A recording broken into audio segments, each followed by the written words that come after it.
Welcome to TNPSC வெற்றி நிச்சயம். So இன்றைக்கி நம்ம என்ன பார்க்க போகிறோம்னா பாலிட்டியில் 17வது வீடியோ தான் பார்க்க போகிறோம். என்ன டாபிக் அப்படின்னு பார்த்தீங்கன்னா, இதுக்கு முன்னாடி வந்து எலெக்ஷன் பார்த்தோம். ஸோ எலெக்ஷனுக்கு அப்புறம் என்ன இருக்குது பார்த்தீங்கன்னா, எஸ்சி/எஸ்டி சில வகுப்பினர் தொடர்பான சிறப்பான சட்ட வழிமுறைகள். எஸ்சி/எஸ்டி கிடையாது, சில பர்டிகுலர் அந்த வகுப்பினர் தொடர்பான சிறப்பான சட்ட வழிமுறைகள். ஸோ அதை பற்றி எந்த பகுதி சொல்லுது அப்படின்னு பார்த்தீங்கன்னா, பகுதி 16 பகுதி 16 தான் வந்து சில வகுப்பினர் தொடர்பான சிறப்பான சட்ட வழிமுறைகள் அதை பற்றி சொல்கிறது. ஸோ எந்த விதியிலிருந்து எந்த விதி சொல்லுது அப்படின்னு பார்த்தீங்கன்னா, 330லிருந்து 342 விதி 330லிருந்து 342 தான் வந்து அதை பற்றி சொல்லுது. ஸோ ஃபஸ்ட் எடுத்தோடனே விதி 330 அதாவது சரத்து 330 என்ன சொல்லுது அப்படின்னு பார்த்தீங்கன்னா, பட்டியல் பழங்குடி இனத்தவர்களுக்கு மக்களவை மற்றும் மாநில சட்டப்பேரவையில் இடஒதுக்கீடு. இதுவுமே வந்து ஒரு ப்ரீவியஸ் இயர் கொஸ்டினில் கேட்டிருந்தாங்க. எந்த விதியின்படி மக்களவை மற்றும் மாநில சட்டப்பேரவையில் வந்து எஸ்சி/எஸ்டிக்கு வந்து இடஒதுக்கீடு தர்றாங்க அப்படின்னு. ஸோ எந்த விதி அப்படின்னு பார்த்தீங்கன்னா, விதி 330 தான் பார்த்தீங்கன்னா, எஸ்சி/எஸ்டி பட்டியல் மற்றும் பழங்குடி இனத்தவர்களுக்கு மக்களவை, லோக்சபா மற்றும் மாநில சட்டப்பேரவை, நம்ம மாநில சட்டப்பேரவையில் அந்த கீழவை அங்கே வந்து இடஒதுக்கீடு தராங்க. விதி 330. அதுக்கப்புறம் இன்னொரு கண்டிஷன் என்னன்னா, மாநிலங்களவை மற்றும் சட்ட மேலவை, அதாவது ராஜ்யசபா மற்றும் சட்ட மேலவையில் வந்து இடஒதுக்கீடு கிடையாது. யாருக்குன்னா எஸ்சி/எஸ்டிக்கு இடஒதுக்கீடு கிடையாது. எங்கே இடஒதுக்கீடு இருக்குது அப்படின்னு பார்த்தீங்கன்னா, லோக்சபா மற்றும் மாநில சட்டப்பேரவை. ஸோ அதை பற்றி சொல்லதா விதி 330. மாநிலங்களவை சட்டப்பேரவையில் சட்ட மேலவையில் வந்து இடஒதுக்கீடு கிடையாது. ஸோ அதுக்கப்புறம் வந்து விதி 331 என்ன சொல்லுதுன்னா, மக்களவையில் 2ற்கும் மேற்பட்ட இடங்களை ஆங்கிலோ இந்தியர்களுக்கு ஒதுக்கப்பட்டுள்ளது. 2ற்கும் மேற்பட்ட இடங்கள், 2 இருக்குன்னா மேக்சிமம் வந்து ரொம்ப 2ற்கும், அந்த 2க்கும் தாண்டி போகக்கூடாது, 2 தான்.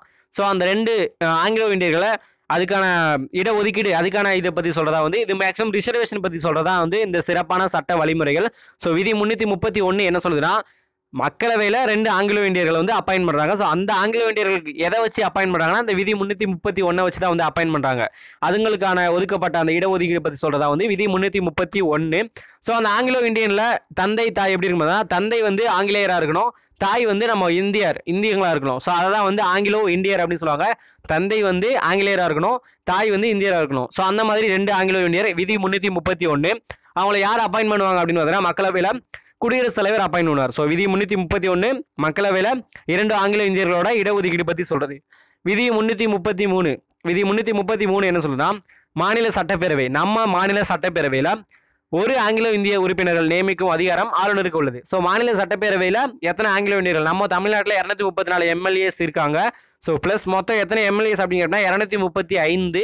அந்த ஒருத்தவங்க தான் வந்து ஆங்கிலோ இந்தியன்ஸ். யார் அப்பாயின் பண்ணுவாங்கன்னா, ஆளுநர் அப்பாயின் பண்ணுவாங்க. ஸோ ஒவ்வொரு ஸ்டேட்லையுமே ஒரு ஆங்கிலோ இந்திய உறுப்பினர்களை வந்து ஆளுநர் அப்பாயின் பண்ணுவாங்க. ஸோ அந்த ஒரு ஆங்கிலோ இந்தியருக்கான இடஒதுக்கீடு பற்றி சொல்லதான், சட்டப்பேரவையில் ஒரு ஆங்கிலோ இந்தியருக்கான இடஒதுக்கீடு பற்றி சொல்லதான் விதி 333. மக்களவையில் 2 ஆங்கிலோ இந்தியருக்கான இடஒதுக்கீடு பற்றி சொல்லுது விதி 331. இது 333. இங்கே வந்து யாரை அப்பாயின் பண்ணுவாங்கன்னா, ஆளுநர் தான் வந்து அப்பாயின் பண்ணுவார். ஸோ அதுக்கடுத்து பட்டியல் இனத்தவர் ஆணையம். பட்டியல் இனத்தவருக்கு ஆணையம் schedule cost, national commission for schedule cost அப்படின்னு சொல்லுவாங்க, நேஷனல் கமிஷன்.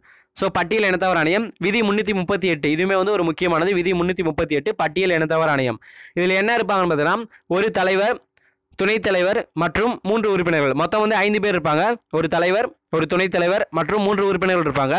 யார் அப்பாயின் பண்ணுவாங்க அப்படின்னு பார்த்தீங்கன்னா, குடியரசுத் தலைவரை வந்து அப்பாயின் பண்ணுவார்.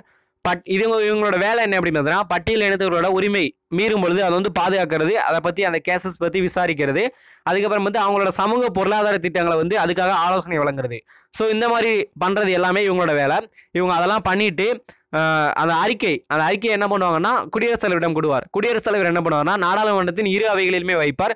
ஸோ மத்திய அரசும் மாநில அரசும் இந்த பட்டியல் இனத்தவர் ஆணையம் அவங்க சொல்கிறத பற்றி அந்த தேவையான அந்த அறிவுரைகளை வந்து கண்டிப்பாக வந்து ஃபாலோ பண்ணணும்.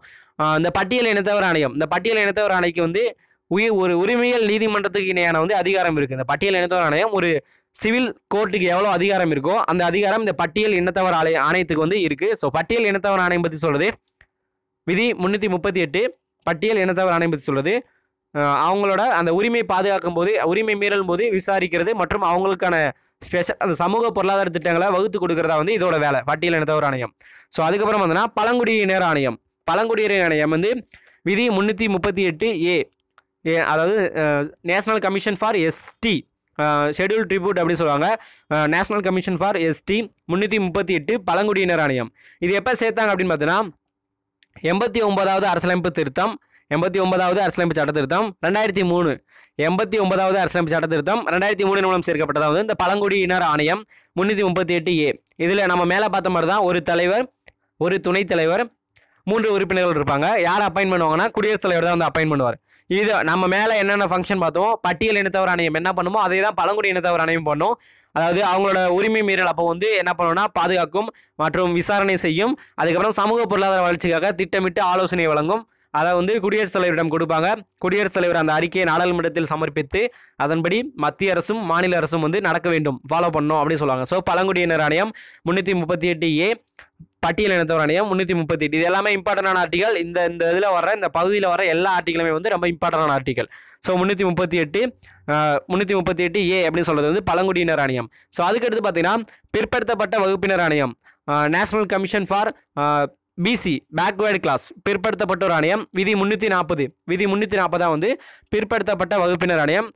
இது வந்து யார் அமைப்புனா ஒரு குடியரசுத் தலைவர் தான் நியமிப்பார். இவருக்கு இதை பற்றி அவ்வளோ ஸ்பெஷலாக இல்லை, மேலே உள்ள மாதிரி பவர்ஸ்லாம் கிடையாது. குடியரசுத் தலைவர் இப்படி ஒரு ஆணையத்தை வந்து நியமிப்பார். அதுக்கப்புறம் வந்து பார்த்தீங்கன்னா விதி 341. விதி 341 என்ன சொல்லுது அப்படின்னு பார்த்தீங்கன்னா பட்டியல் இணைத்தவர் இவங்க வந்து ஷெட்யூல் காஸ்ட் அப்படின்னு அறிவிக்கிற அதிகாரம்.